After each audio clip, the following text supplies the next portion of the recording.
بینەرانی عزیزی بەرنامەی ڕوودا و مێژوو سڵاوتان لەبێت. بەڕێزان لە پاش هەرسی شۆڕشی ئەیلول لە ساڵی 1975دا کۆمەڵێک پێشمەرگە لە لووتکەی ناومێدیدا دەستیاندایەوە چەک و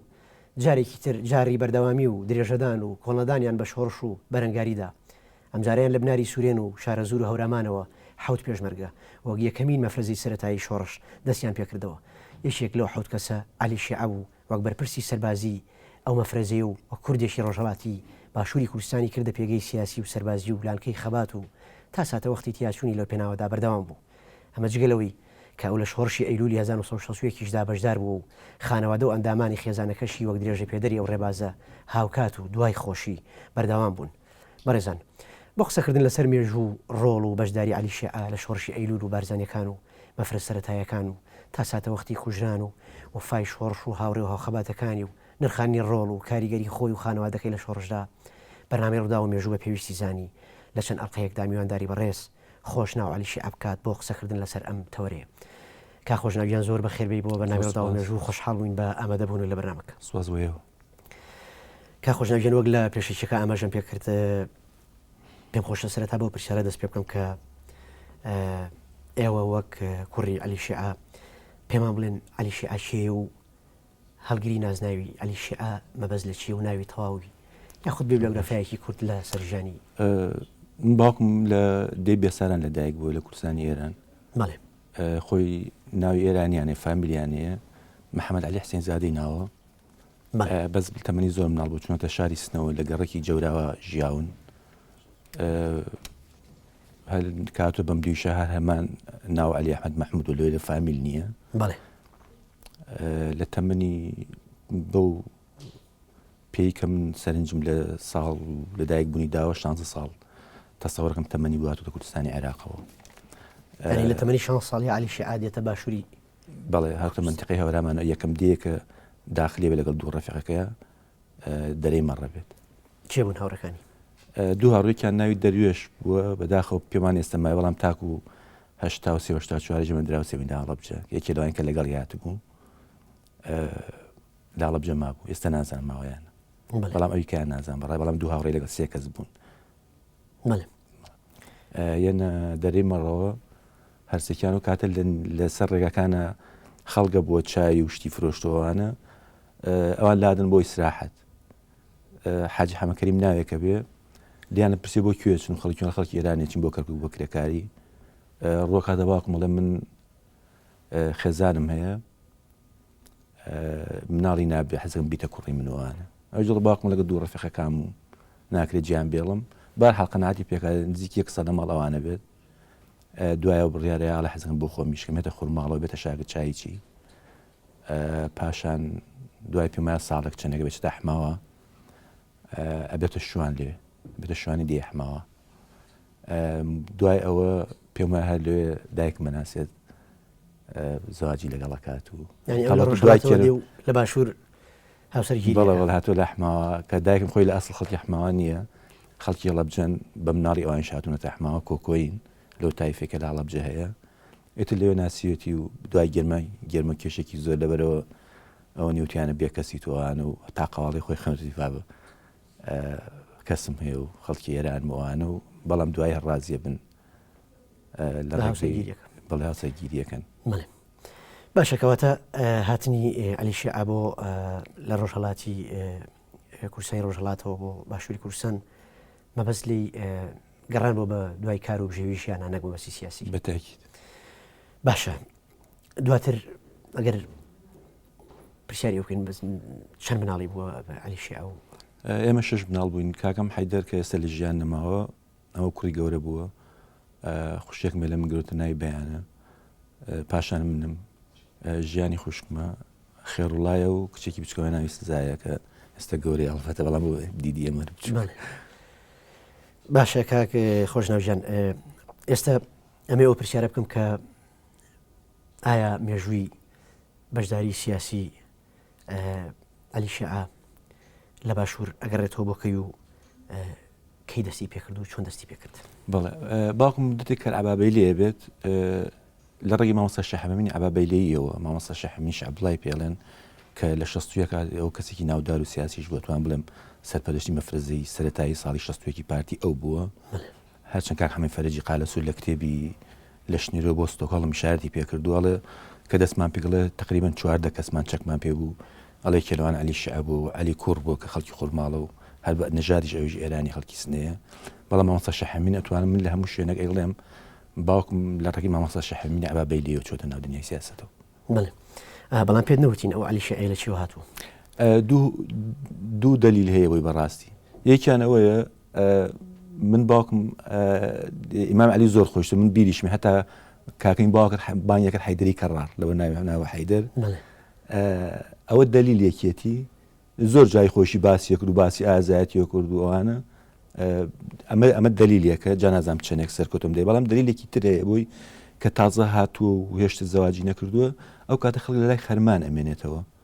6 کەسم بەیەک و حاج قاری خورماڵ باوکی سالار و شەی سامانی لەگەڵە بێت ئەحمەوە کە باوکی شەی دکتۆر مەحمی خورماڵیە باوکم ئەحمەد بەگە ئەکەونە بەشێکەوە باوکم عادەتی هەموو بەهارێک گوێزانیدا لەسەری اینجا خۆتە زانی ئێرانەکان بەوانی کە سەریان تەختە پێڵ عمەری سەر ئەگە تۆزی قۆقز بێ پێڵە شیعە سەر هەر لێرەژە و هینە هەیە کاک ئەحمەوە چێ بۆ لای حاج قاروان ئەڵێ کاکەم لام شیعە سەرەوە دامەنێن ئەم کوژێشتە بۆ ئێران و ئەوانە هەر تەسەوەرێک مەرەوە بڕاوە بەسەریە ئینا دلیلێکی تر من شکنام بەسم وەیە هیچ ئینتیمایەکی بۆ مەزەبی تەشەیوعی ئێرانی نەبووە کە ئەم کات مەسەڵەن مەزەبێکی زاڵی ئێران بوو. بەڵێ باشە دواتر دوای ئەوەی کە لەگەڵ شیعەمین ئاشنایەتی پێیاکەن و لە 61 بەرپرسیارەتی سیاسی ئەو چۆنە بێ و تاچوی ئەڕات لەناو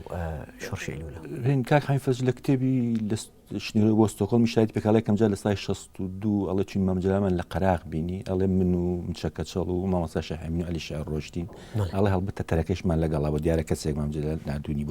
بۆ منتیقی هەڵەبجە 62 تا 63 لەگەڵ ماڵ شەحەمین ئەمێنێتەوە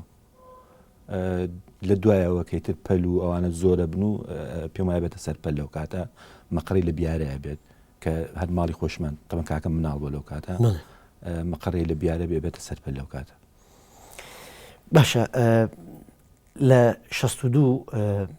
پێم وابێ هەوڵێک لە ڕۆژهەڵاتی کوردستانی ڕۆژهەڵات هەوڵێک هەیە بۆ زیندووکردنەوە و گەشە پێدانی شۆڕش و خەبات لەو پارچەی کوردستان بە ئومێدی زیندووکردنەوەی حیزبی دیموکرات. ئایا عەلی شیعە وەک کوردێکی ڕۆژهەڵاتی بۆچی لەوێ درێژی بە خەباتی سیاسی و کاری سیاسی نیە؟ ئایا ئەو چەند ئومێدی بە پارتەکانی ڕۆژهەڵاتی کوردستان بە تایبەت کۆمەڵە و دیموکرات هەبوو؟ لەو کاتە تەسەوورکەم ئەو لە ساڵی ئەبێ پەنجاگ ناوڕاستی پەنجاگ هاتۆ بەم دیوە ینی پێشتر پێش ئەبێ 54 و ئەوانە هاتۆ بەم دیوە لەو کاتە کۆماری بابەت هەرسیە ناوە 10 ساڵ زیاتر بە سەریا ڕۆژتووە مەلا ئاوەرە گیراوە ڕەمیکراوە ئەکسەرەتی وەک زەبیحی و ئەوانە هاتوون بەم دیوە هەژار و مۆکریانەوە لێرە ژیاون لە ساڵی پەنجاکان بلوریانەوەوانە سجن منغەنی بلوریانەوەوانە ینی این شۆڕشێکی سەرکوب بووە لەو کات کە باوکماتە بەم دیوە. بەڵێ ینی ئومێدێک نەبوو بۆ ئەوەی کە لەوێ هیچ جۆرە ئومێدێک نەبوو ئەوانەی کە ڕایشیانگروی گیراون. باشە پەیوەندی بە پارتە کوردیەکانەوە چۆن بوو؟ ئایا هیچ نێوان گیریەک یاخود هیچ هاوکاری و پەیوەندیەک لە نێوان عەلی شیعە و کوردێکی ڕۆژهەڵاتی کاتێککە بەشداری سیاسیەکە لە باشوور هیچ پەیوەندیشی هەبوو بە کۆمەڵە و دیموکراتەوە دوای دروستبوونی ئەو پارتانە؟ لە 62 ئەوەن ئەم حیزبی دیموکرات و پێتەوە بەڵام ئەوانەی هاتوون لە قۆناغی دوام لە بیرۆری منا هەیە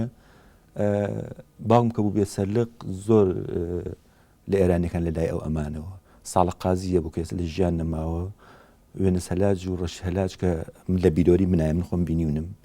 کە لای بوون ئەوانەی کە لە دەست حیزبی دیموکراتوانە ڕایان کرد بوو بە حکمی ئەم ئێرانی بوو زۆری لای ئەمایە بوو بەڵام ئەمە لە بیرۆری منا هەیە من خۆم بینیم ناڵەبجە بۆ کاتە من قڕ بەڵام ئەمی کەم نێڵم کاتە هەفتاوانە پێش 11,000 ینی بە چەندێک پێشیان کەمێ پێش 11,000 ئەو ئێرانەکە لە دەست شاڕایانە کرد زۆری هاتن لێرە لەلای ئەو مابوونەوە و من ئێستش یادگەریم لەگەڵیانە هەر هەیە هەرچەند وێنس هەلاج و ڕەشهێلاج گەڕانەوە لە دوای هاتنەوەی خومینی بوونە سەرلقی حیزبی دیموکرات هەردووکیان شەهید بوون هەردوو برا بوون. مەبەستی پرسیارەکەم ئەگەر ڕوونتر بکەمەوە من مەبەستم ئەوەیە کە دوای ئەوەی کە ئیتر کۆمەڵە و دیموکرات جۆرێک لە گەشە و چالاکی سیاسی دەست پێکەنەوە لە دوای ڕۆخانی کۆمار عەلیشی عەبێ ئومێد بۆ لەو پارتە سیاسیانی ڕۆژهەڵات وا نەچۆتەوە لەوێکاری سیاسی بکە یاخود هۆکاری مانەوەی ئەو درێژەدانی خەباتی سیاسی ئەو لە باشوور پەیوەست بە چیەوە ئەگەر ڕوونتر لەسەرەوە قسەمان بۆ بکەیت. ئەم ئیتر کاتی لەناو پارتیا بێت و پاشان باڵی سیاسی بەنای جەلالی جیابێتەوە ئەم ئیتر هەم لێرە خێزانیە بووە هەم لێرە بۆ خۆی سیاسەتی کردو و پاشان لەوێش تاکو و هاتنی خومینی ئەگەر حیزب دیموکرات و کۆمەڵە هەرچەند کۆمەڵە 69 دروست بووە ئەگەر شتێکیان ئەگەر چالێکیان بوو زۆر ژێرزەمینی و بەنهێنی بوو بەڵێ زۆر بەڵام باوکم لە کوردستانی عێراق پەیوەندی زۆر بای لەگەڵ قارشەریفە بوو قارشەری و کاتێک گیراوە تا ئێستا نگونە هەڵبەتە ناوێن لە زەهنی مناماوەتە من قارشەریفم نەبینیەوە بەڕاستی بەڵام لە زەهنی مناوەتەوە ڕسمی لای باوکم هەبوو بەڵێ پەیوەندی زۆر باشی لەگەڵ ئەو کەسانی کە لە ئێران ڕای کردوون زۆریان کە ئێستاگە بێتەوە بیرم قارشەریف بەتایبەت چونکە زۆر یەکێ لە ناودارەکانیان بوو. کەواتە هاتنی عەلیشی عەبۆ ئەمدی و هۆکارەکەی ئەوە بوو کە ئەو لەو دەمەیە شۆڕشی ئەیلول بەرپا بوو یەشێک لە پارتە دیاریەکانی کورد خەباتی سیاسی کردو بەڵام لە ئێران لە دوای ڕوخانی کۆمار ئەو ئومێدە نەبوو بۆی ئەو دێتە ئەمدی و خێپات باش مەلاوەوانێت ئومێدێک نەبوو لێ خۆزانە ژاری مۆکریانی و قزڵچی و زەبیحیانەوەی لەم دی بوون کە ئەحمەد تۆفیق زۆر باشە کەواتە ئەگەر بینە سەر خۆناغی ئینشقاقی باڵی مەکتەبی سیاسی و سەرکردایەتی پارتی لە ساڵی 1964 ئەو کات بەرپرسیارەتی عەلیشی عە لە نێو شۆڕش و پارتیا چییە و ڕۆڵ و هەڵوێست و بڕیاری ئەو لە ساتە وەختی ڕوودانی ئەو ناخۆشیی نێوان باڵی مەکتەبی سیاسی و سەرکردایەتی چۆن بوو لەو کاتا سەرپەل بووە کە ئینشقاق ڕووداوەتە پێشتر دیارە حساب و شتی بۆ کراوە پێشینیانە بۆ ئەوانەی کە قەرایانداوە لەگەڵ باڵی مەکتەبی سیاسیا بن دیار بۆ کێن و کێش لەگەڵ بڵێن حیزبی بڵێن لەگەڵ پارتیا ماونەتەوە باوکم لەگەڵ باڵی مەکتەبی سیاسی قەرارداد 64 کە مام جەلال ڕاکەن بۆ هەمەدان باوکم لە منتقی خورماڵ گیری خوارد مامۆستا شەحەمین لە ماڵی باخێکەکەی لە خورماڵ باخی کاحامی پێیان حامی سوور مەشهورە لەوێ دەرچوو بەڵام کاک عەلی گیرە عەلی کورد گیرە بەس باوکم لەگەڵ حەمە کۆڵنەدەر و کاغەفاری حەکیم بۆ شایەتی ئێستا ماوە ڕاستە حەمە کۆڵنەدەر نەماوە بەس کاغەفار ماوە ئێستا باوکم بچێتە پشتی داڵانیەوە مدەتی زۆر لەو مەنتیقە خۆی بڵێن بەهین هەرچەند عەبدولوهاب بوانە مەفرەزەی زوو بووە نێرن بۆ ناچ بەڵام دیارە ناگیرێت هەرچەند یەک جاران ئەوەنە ناتوانێت زۆر دابەزێ بۆ زەڵم و ئەحماوانە جوابانێ بۆ دزلی بۆ وڵاخانی دزڵی وازی خواردن زۆر خراپە بارێک خواردن و شتی بۆ نێرە بۆ پشتی داڵانی ئەمێنێتەوە تا گەڕانەوەی ئەوان زۆر خۆی شارەتەوە ئەملاولا بەڵام کاک حەمە کۆڵنەدەر خۆی تەسلیمەکاتەوە هەرچەند یەک دووجار پێڵێ ئەوانە بەڵام کاغەفار لەگەڵی ئەمێنێتەوە چونکە شکەزایەکی دایکم هاوسەرەتی ئەمێنێتەوە لەگەڵی تاک و ئەو هێرشەی کە ڕیس کەمال کردی بۆ منتقی سێ سایقوانە کە لە بیرۆری زۆر کەسا هەیە جوای بۆ نێرێڵە ئێمێنێ منتقی سێ سایقە و تۆش بەو دیاتانەوەرە ئەچێتە ماڵی کاک شەمحەمی میری سوور خێزانەکەی شەڕاڵێک لە پێکات ئەچێ هەواڵەکەی داتی هەنە خوارد بۆ باڵێ جینە کاکەمان میران بە قواتێک وێتە منتقی سێ سایقە و ئەم شەوتانی لە میری سوورە دابەزیت و بڕۆیت خۆی تەسلیمەکات یانی یەتەوە بۆ ناو بڵێن باڵی جەلالی کە جەلالی و کاتە لەگەڵ حکومەتە بێت کەواتە ئەتوانین بڵێن کە عەلیشی عە لە ساتە وەختی ئینشقاقا بەلای باڵی مەکتەبی سیاسی و بەهی جەلالیە دایشکێنێ باشە هۆکاری قەتیزبوونی ئەو گیر خواردنی ئەو لە خورماڵ چی بوو بۆچی لەگەڵ برادران نەچوو ئێران و هەمەدان ئەو کات کە هۆکارەکەی بوو ئەمە لە منتیقەی هینەوە بێتوە ناوی چییە منتیقەی چۆمانەوانەوە دراوە بە سەریانە و ئەو واتە تفانقیان فڕایەوە چوونەتە هەمەدان و ئەوە باوکم حاولێکی کردووە بڕوات بەڵام بە حکمی ئێرانی بوو و هەستی کردو بڕات بگەڕێتەوە تووشی کێشەیە بێت چونکە یەک جار ئەوەی لە 74 بەسەرهات بەڕاستی حتا ڕۆشتۆ نوکتەیەکیش کە مامۆستا شەحەمە من لە 74 بیریمەیەکی ڕایە لە بنی پەڵک بووین ماڵی ئەوان هاتون بۆ ئەحمام و باوکشم ڕۆشت بووین باوکم بۆ جارێکی تر مامۆستا شەحەمین پێم وایە هەوڵەدا بچێت بۆ ناو بۆ بەربەر و هەمەدانوانە 6 کەسە بن باوکم مەڵێ نێرین فارسی زانام قەمتان نەبێت کە نزیکە بنەوە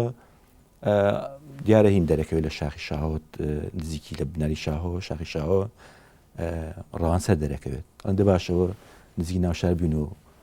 فارسیەکە چۆنەوەمان هەڵە کاکە چوم هەر شوێنەکە وەڵێم بیار مەی بیار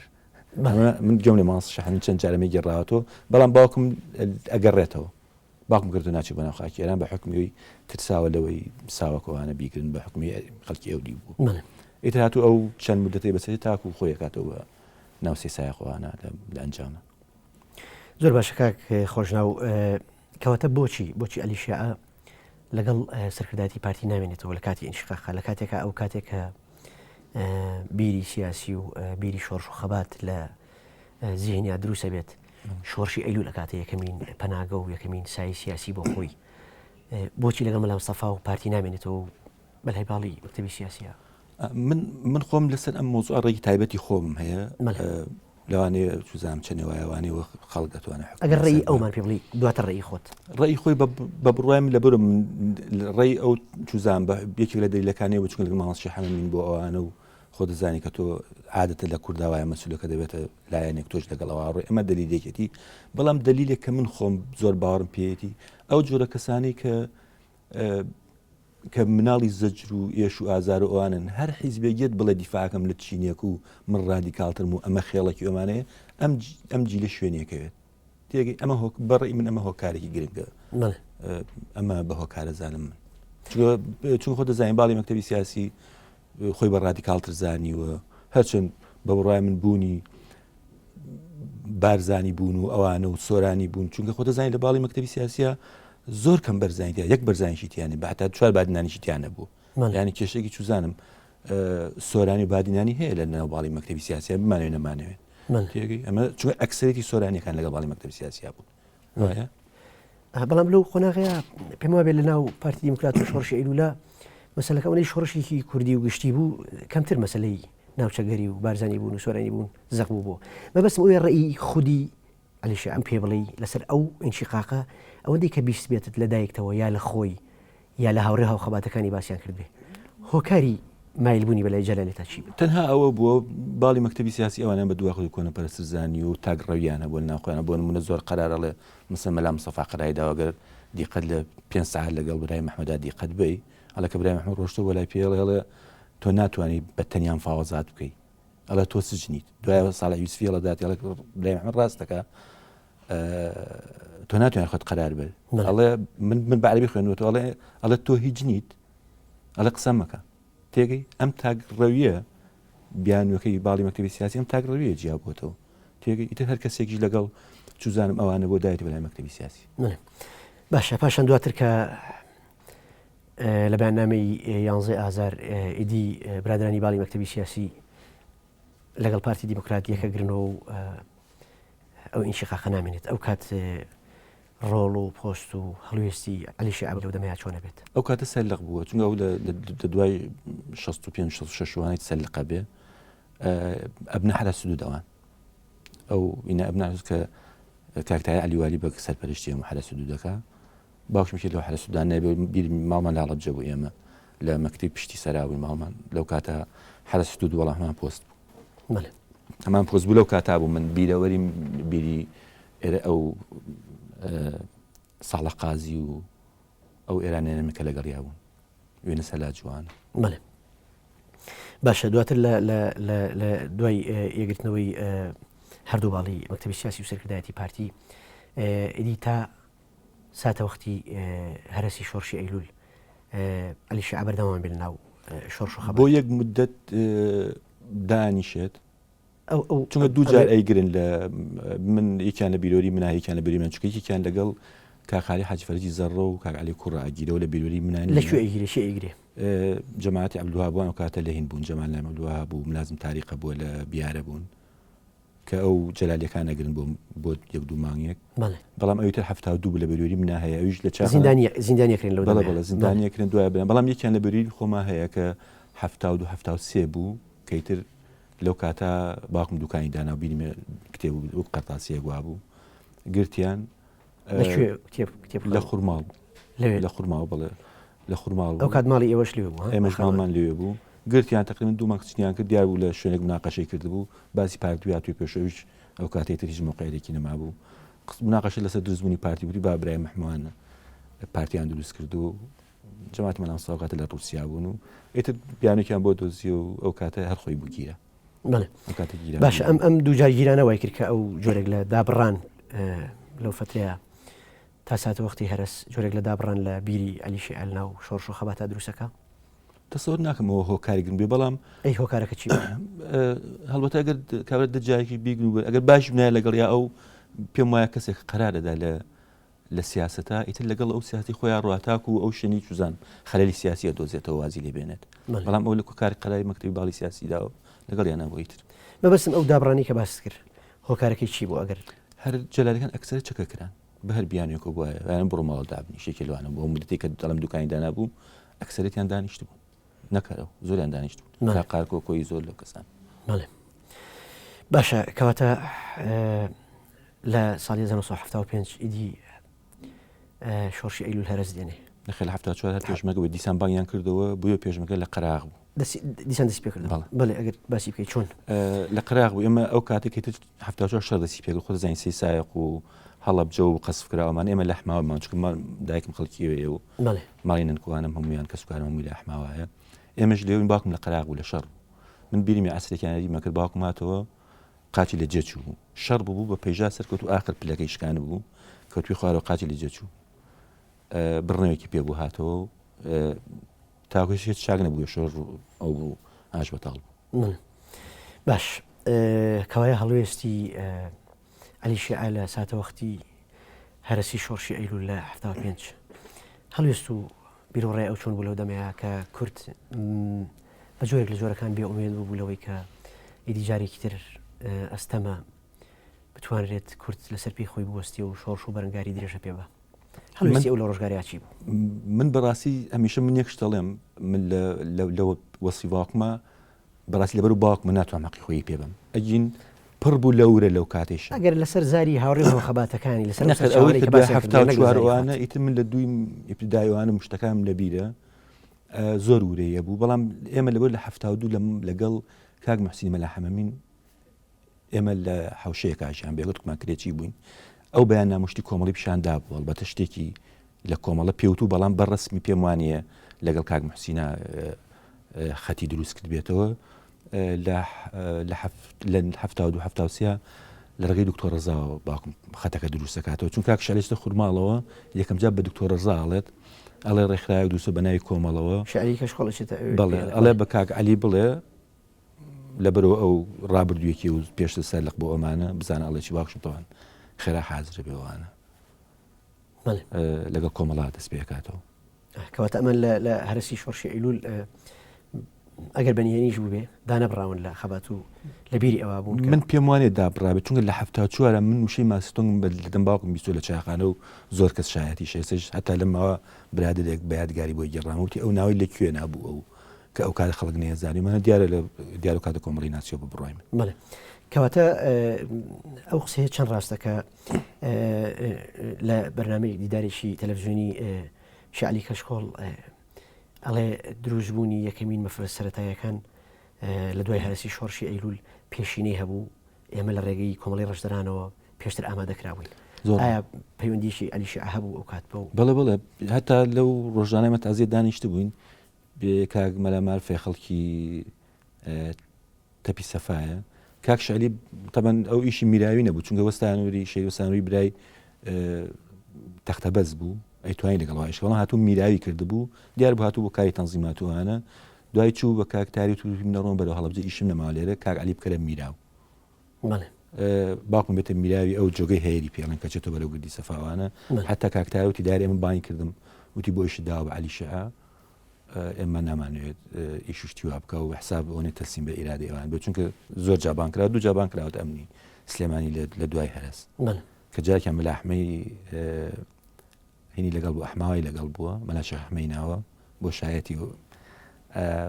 کە بایان کردبوو هەتا شێخ ئەحمەد بکاکەم پیاوە ئێمە ئامان بە جوگەیەک هەناڕوات من مەلام و ئەم باوەڕێکی کۆمەڵی ئەمانە ئەمە بەجوگیان بۆت من تەنێک ئەمە بان کردووە دوو جا بانیان کردو دیارە هەڵبەتە بانکردنەکەی شکلەوە باوکم کە هاتەوە بۆ ئەحماوە کەڵم قاچی شکا بوو بڕنەوێکی هێنابوویەوە دوو شەو لەوە پێش ئێمە خاڵە مەحموودی خەڵکی تەوێڵەیە هاتوو بە میوانی بۆ لای نیشانشکێنەی پێکرد بەڵام کە دوای شەو ڕووخا ئەمن بانیەکرد بۆم تفەنگی بانک زیاتر کوچی هاتوو بەڵام تفەنگەکە لە ماڵێکی کاکسەی حاجی فەرەجی ناوە کە باوکم دەتێکی وەختی هاتۆ بۆ ئەم دیویژ ماوەیەک لە ماڵیان بووە بە نەجات ئەوانیش خەڵکی ئێران خەڵکی دزڵین فانگە لە ماڵی کاکسایی بۆ کاکسی حاجی فەرەجیناوە بەڵام بۆ باوەکەن زیاتر زۆر باشە کاک خۆشناو پشوویەکی کوردوەرەگرین و دواتر درێژە بە گفتووەکەین بەڕێزان پشوویەک و پاشان ئەگرێنەوە وڵاتن.